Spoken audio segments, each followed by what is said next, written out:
Hello, આ મેં 6 litre દૂધ બાસુંદી માટે બાળવા મૂકી દીધું છે. એમાં આપણે અત્યારે 500 જેટલી ખાંડ ઉમેરી દઈશું.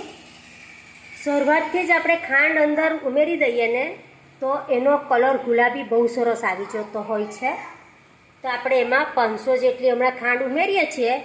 પછી જોઈ લેશું, થોડી વધારે જોઈશે તો આપણે તે ઉમેરીશું. ઓકે,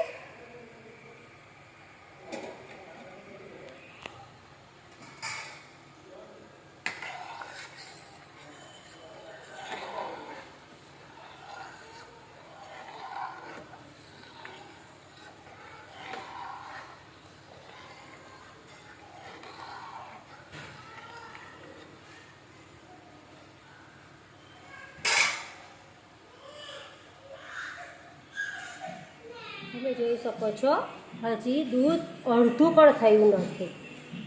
બરાબર, એટલે હું તમને બતાવીશ. એમાં માવો માવો છૂટો પડી જાય ત્યાં સુધી આપણે એને ઉકાળવાનું છે. બહુ નહીં, પણ એમાં ઘૂઘડી પડી જશે એટલે ખ્યાલ આવી જ જશે કે હવે તમે જોઈ શકો છો કે આપણું દૂધ બરાબર ઉકળી ગયું છે અને પોણા જેટલું દૂધ રહી ગયું છે. બાસુંદી બળી ગઈ છે. તો એમાં હવે આપણે કેસરવાળું દૂધ ઉમેરી દઈશું.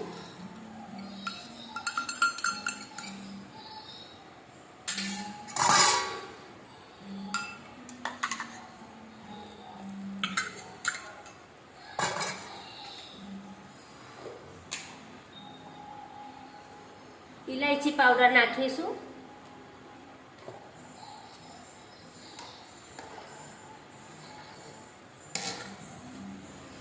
જાયફળ પાવડર નાખીશું.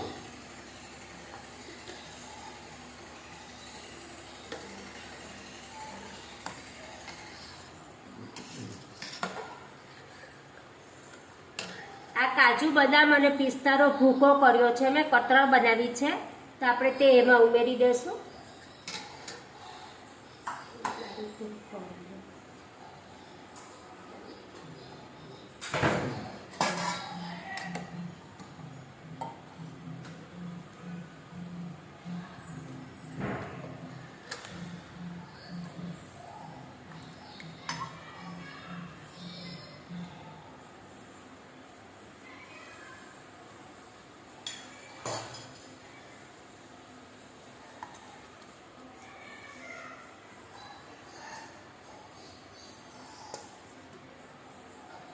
તો તમે જોઈ શકો છો કે મસ્ત આપણી હવે મસ્ત બાસુંદી તૈયાર થઈ ગઈ છે.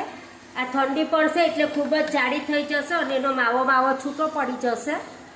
પછી ખાવા માટે રેડી. જુઓ ફ્રેન્ડ્સ, આ ટાઈપની થઈ જશે બાસુંદી છે ને, કેવી સરસ લાગે છે.